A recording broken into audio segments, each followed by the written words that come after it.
Bonsoir, merci de faire confiance à MyTV Caraïbes. Les Jeux de la Caraïbe sont terminés. Alain Sorez nous livre son bilan après 3 jours de compétition. À la salle Joseph Théodore Faustin s'est tenue une conférence menée par 2 initiés du Congo en souvenir de la 316e année de la mort de Yaya Vita Kimpa. La page sportive nous conduira à Petit Canal où se déroulera le tournoi de l'amitié du 1er au 31 juillet. Les Jeux de la Caraïbe, malgré quelques difficultés, se sont plutôt bien déroulés vu la fréquentation du public qui a répondu présent.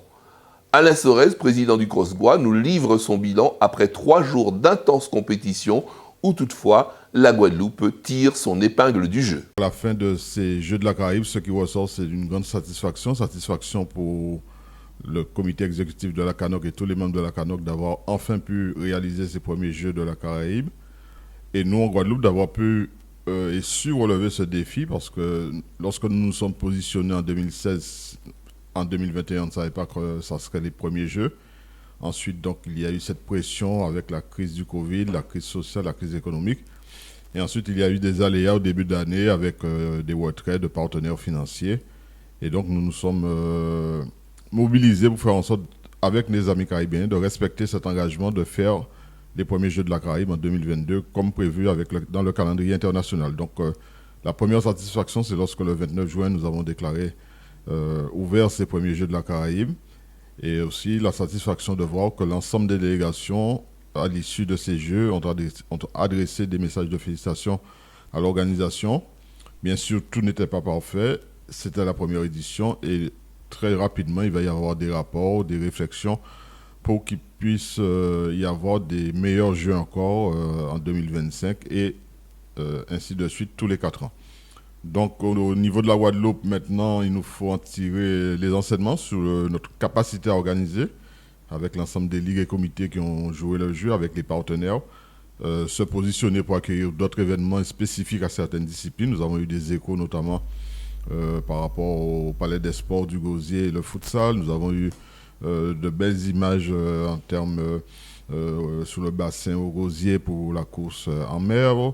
Nous avons le projet aujourd'hui d'avoir un bassin olympique donc pour la piscine. Donc ça sera des futurs Carifta de natation. Donc voilà, c'est tout cela qui nous fait dire que maintenant avec les jeunes qui ont participé à cette organisation, des stagiaires, des volontaires, beaucoup d'étudiants en STAPS. Donc c'est le moment pour nous d'avoir de l'expérience pour eux et ensuite pour nous aussi d'avoir cette capacité à gérer les manifestations sportives. Sur le plan sportif, par contre, là aussi, on peut d'ores et déjà tirer les premiers enseignements parce que nous sommes à 1 an des Jeux de la Caraïbe et d'Amérique centrale au Salvador et la sélection, l'équipe Guadeloupe devra faire en sorte que nous puissions nous constituer des meilleurs éléments dans chaque discipline.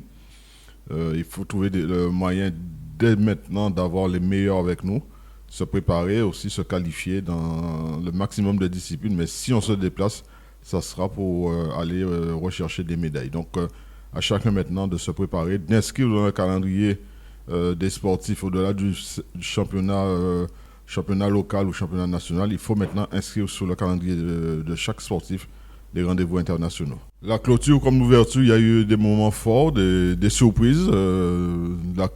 L'ouverture a eu ces instants magiques et inattendus. Et je pense qu'il y a eu ce mélange où à la fois aussi nous avons envoyé un message très fort pour la jeunesse guadeloupéenne avec notamment l'orchestre symphonique des MOS qui a su montrer cette capacité que nous avons à penser à l'avenir.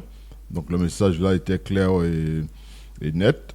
Et ensuite, il y a eu bien sûr, pour la première fois peut-être au niveau mondial, cette idée d'ouvrir les portes du stade au public et permettre au public de danser, de faire se débouler. Donc c'est une expression que maintenant, je pense que tous nos amis caribéens vont retenir, de faire se débouler en communion entre le public et les jeunes athlètes qui étaient dans leur délégation. Donc je pense que ça a été une image forte et comme l'a dit certains, qui ont vécu beaucoup de cérémonies de clôture, de Jeux continentaux et même des Jeux olympiques.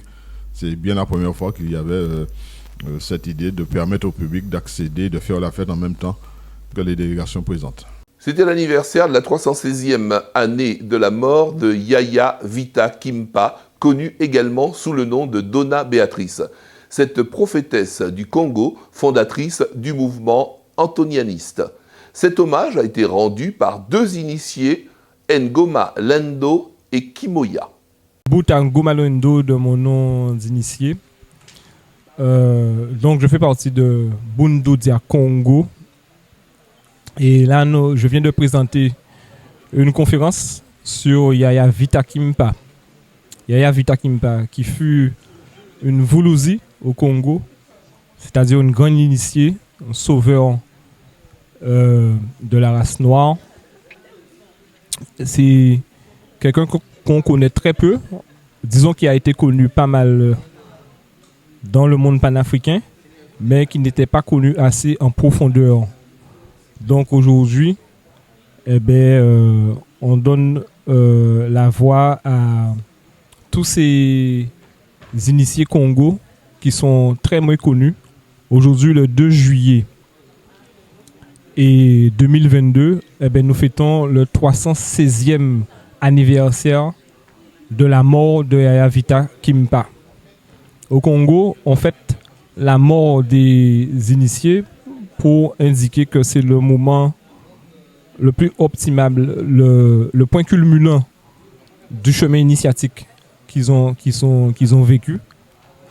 Et c'est une dame qui est très très très fêtée au Congo, moins connue ailleurs. Alors que nous, en Guadeloupe notamment, nous avons du sang Congo, donc nous connaissons pas assez nos ancêtres. Donc moi, Samori Saint-On Ngoma Lendo, j'ai été faire un voyage au Congo pour apprendre à connaître mieux la terre de mes ancêtres. Et j'ai trouvé le Bou-Congo dans l'organisation qu'on appelle Bundu Dia Congo. Organisation très riche et qui s'étend un peu partout dans le monde entier, petit à petit. Merci bien. Salamou Yenge. Mbote Zeno, Yenge Kieno, non, moi c'est Kimoya. Donc en fait au Congo, et en cas senti moins en payant moi en Guadeloupe, et en fait on peut dire, c'est en même temps en Guadeloupéenne et en même temps en Congolaise. Voilà. Yenge Kieno Lubakundi, Nkumbwame Kimoya, Kukongo ya Butuka. Kansi Ikwizanga ku Guadeloupe mpe Nsiyame, Congo mpe Nsiyame. Et j'aimerais rajouter que je suis donc heureuse d'être là en Guadeloupe. C'est mon pays, tout comme le Congo. J'ai été invitée par Mbuta Ngoma Lendo pour assister à la conférence sur Kimpa Vita. Qu'est-ce que je peux dire encore d'autre? Oui, alors par rapport à notre tradition, le Bou-Congo, que je vis dans ma foi Congo, je travaille avec un esprit qui est Kimbangu. Chacun d'entre nous dans le Bou-Congo a des ancêtres qui le conduisent, qui conduisent les choses. Et moi, l'ancêtre qui travaille avec moi, c'est Kimbangu. Et Kimbangu, comme nos autres ancêtres, a été envoyé par Nzambi Mpungu Tulendo, qu'on appelle Dieu, mais Dieu, c'est un terme étranger, c'est du grec et du latin, c'est théos, c'est Deus. Nous disons Nzambi Mpungu Tulendo. Et c'est lui qui envoie ces ancêtres-là, qui sont en fait des saints. Quand on parle d'ancêtres, on parle de saints. Ce ne sont pas, tous ceux qui sont morts ne sont pas des ancêtres. Mais je parle bien des personnes qui sont envoyées par Nzambi Mpungu, un petit peu comme les anges. Donc, pour ma part, en tout cas, l'ancêtre qui travaille avec moi, c'est Kimbangu. Et quand je viens en Guadeloupe, c'est lui qui me conduit. nous travaillons avec une ONG Ajupa Congo dont je suis coprésidente avec le frère Benanzondo qui lui est Congo de Guadeloupe. Et c'est Mbuluzi Kimbangu qui nous conduit et qui nous montre le chemin à suivre dans la mission qui est de ramener le peuple africain en Afrique, en particulier le peuple Congo. Toujours à propos de l'anniversaire de la 316e année de la mort de Yaya Vita Kimpa, écoutons les propos de quelques invités. J'ai travaillé beaucoup sur les langues, le Congo, les langues Congo, ainsi que le créole. Et la conférence m'a intéressée parce qu'on allait parler des Congos. Il y a des aspects, des pans de l'histoire qui ne peuvent être dits qu'à travers quelque chose qui ressemble à la poésie, quelque chose qui ressemble à la manière de conter traditionnelle. Et c'est cet aspect-là qui m'a intéressé et qui m'a fait venir à cette conférence donnée par Ngomalendo Samori Sainton. Je suis membre de l'association Racine et je suis aussi un ami personnel de Samori, notre cher conférencier. Donc je suis venu aujourd'hui l'écouter. C'est la première fois que je l'entendais sur ce thème. Je savais qu'il était en recherche depuis longtemps sur la tradition Congo. Il a fait un grand périple, il est allé être initié là-bas et il nous a fait part de son expérience et de son savoir aussi sur la question de l'héritage Congo. J'ai beaucoup appris, ce sont des choses très intéressantes. Les relations qu'il y a par exemple entre notre langue locale qu'on appelle le guadeloupéen ou le créole ou le waniwanan, ça dépend des écoles. Eh bien, les relations qu'il y a entre notre waniwanan et le kikongo par exemple, eh bien c'est des choses que je connaissais déjà un petit peu, mais que j'ai encore plus apprécié aujourd'hui avec donc notre conférencier. C'était un bon moment. On a parlé de la tradition, on a parlé de la royauté, des empires. Donc il y a tellement de choses à dire. Je pense qu'il faudra plus d'une conférence pour épuiser le sujet, bien sûr. Mais c'était une très bonne approche et j'espère qu'il y aura d'autres rendez-vous de ce type. Le tournoi de l'amitié se déroulera du 1er au 31 juillet dans le Nord Grande Terre. Ce tournoi existe depuis 12 ans. L'organisatrice Ornella Kinder et Steve Waska nous en disent plus. Bonjour, je suis Ornella Kinder, organisatrice du tournoi de l'amitié en compagnie de Steve Waska aussi, l'un des organisateurs. Donc le tournoi de l'amitié, un tournoi qui se déroule depuis maintenant 12 années sur le territoire de Petit-Canal et qui a pour vocation de rassembler toutes les strates de la population, du plus jeune au plus âgé, donc minimum 16 ans et au plus âgé jusqu'à ce qu'ils puissent. Et puis ce tournoi, il a aussi comme objectif de sillonner toutes les sections de Petit-Canal afin de les faire vivre lors du mois de juillet.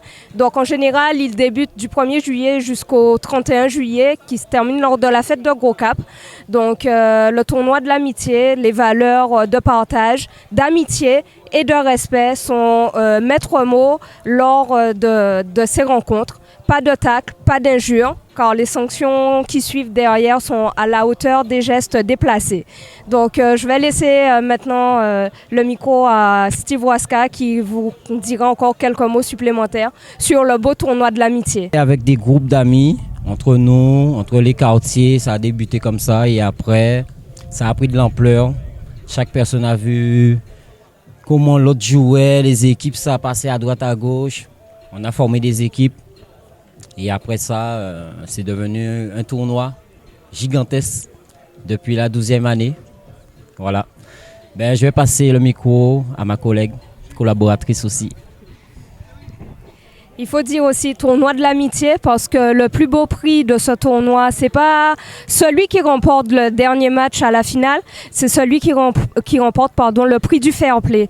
Parce qu'on a à cœur de féliciter ceux qui restent dans l'esprit du tournoi, dans l'esprit du respect. Jusqu'au bout. Et pour nous, c'est ce qui représente en fait l'âme du tournoi de l'amitié. Vendredi, c'était quand même assez exceptionnel parce que c'était des matchs de gala entre les anciens de l'Equinox contre l'équipe. Pour cette année, il y a une équipe des organisateurs du tournoi de l'amitié, première chose en 12 ans. Et avant, on a pu voir aussi nos jeunes du territoire s'exprimer. Donc l'association de l'Equinox contre le Rapide, donc c'était, si je ne me trompe pas, les U17. Donc très beau match malgré les conditions incertaines. Et je pense que tous les participants ont eu à cœur de s'amuser sur le terrain.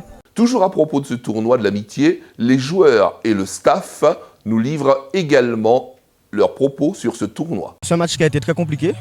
On s'est mis en difficulté nous-mêmes par rapport aux occasions ratées en première mi-temps. Et on s'est mis en difficulté sur la fin de la première mi-temps. Mais après, en deuxième mi-temps, on a changé certaines tactiques et qui fait qu'on a fini par arracher la victoire dans les derniers instants.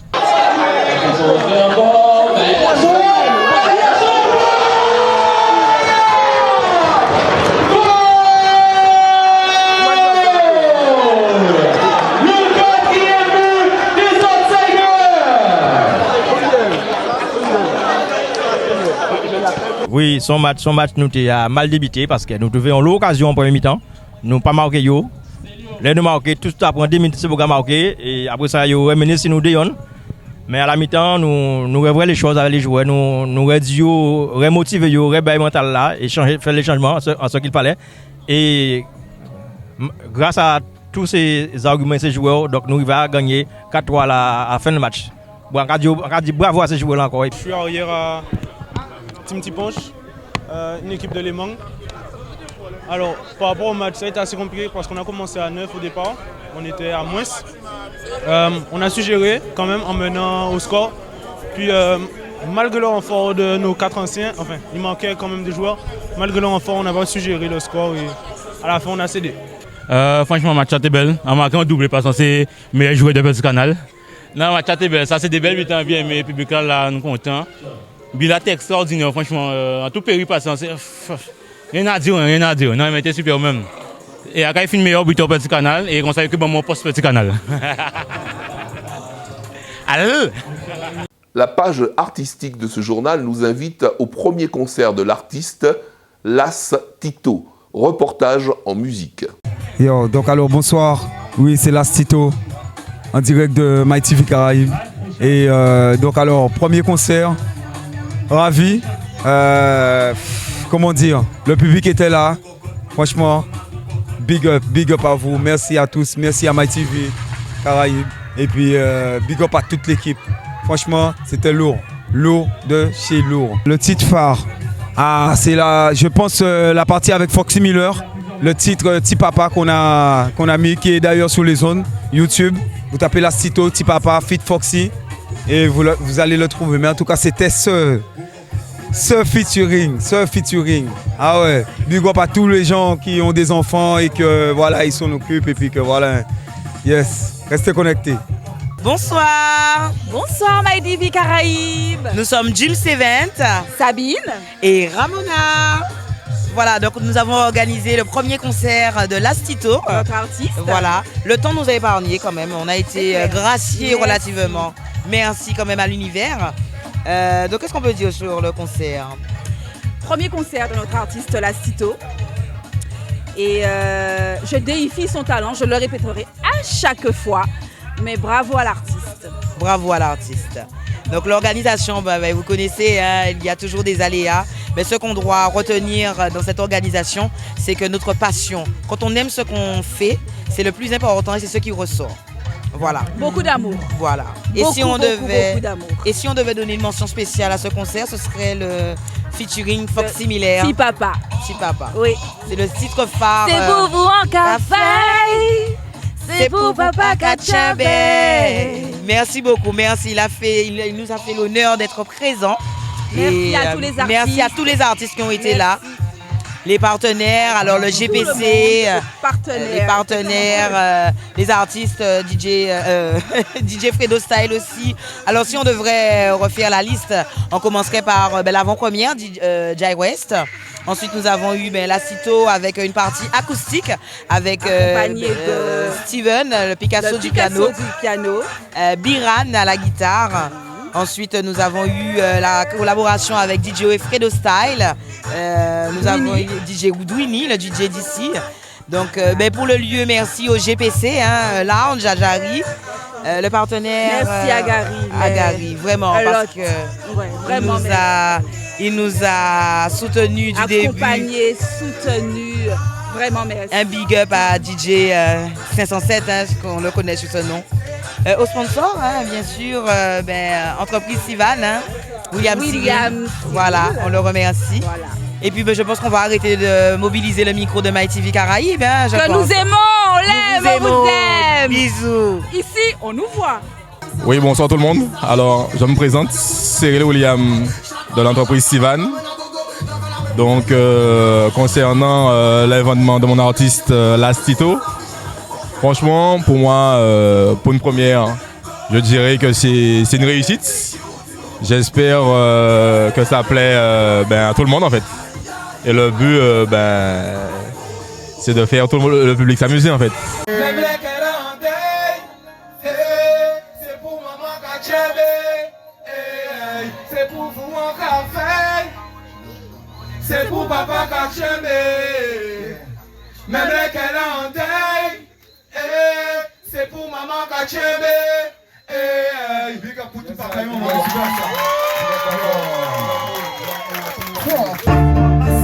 Ok, fais des petits bisous matinal. Ok, bon, paix, moi, viens, on a caché, moi, vide. Obligé de la voix, c'est les mêmes billets. On est en world masculin et on peut que tu veux de corps, moi, changer. Empêchez-moi sans plonger. Empêchez-moi, gueule. Ouh, et si on changeait, empêchez-moi sans plonger. Empêchez-moi, gueule. Empêchez-moi, vide, on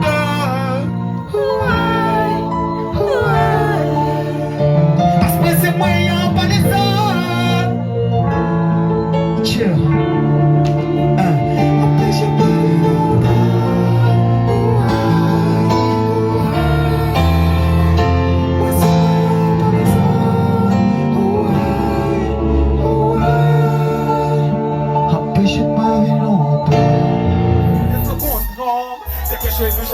J'avoue, je fonds comme un effet scotché, c'est qu'est-ce dans une tombe. Militant que je suis figé sur une bombe. J'ai comme l'impression que les heures passent, que les secondes tombent. Dès que j'ai vu, j'avoue, je fonds comme un effet scotché, c'est qu'est-ce dans une tombe. Militant que je suis figé sur une bombe. À trop vouloir te faire, leur ouais, à te regarder faire. Leur ouais, tellement pressé te faire. C'est ça, baby, laisse-moi m'inspirer de tes désirs. Je sais plus où j'en suis toute la nuit. Je sais plus où j'en suis, baby, laisse-moi m'inspirer. Tout le monde sait. Toute la nuit. Toute la nuit. Toute la nuit.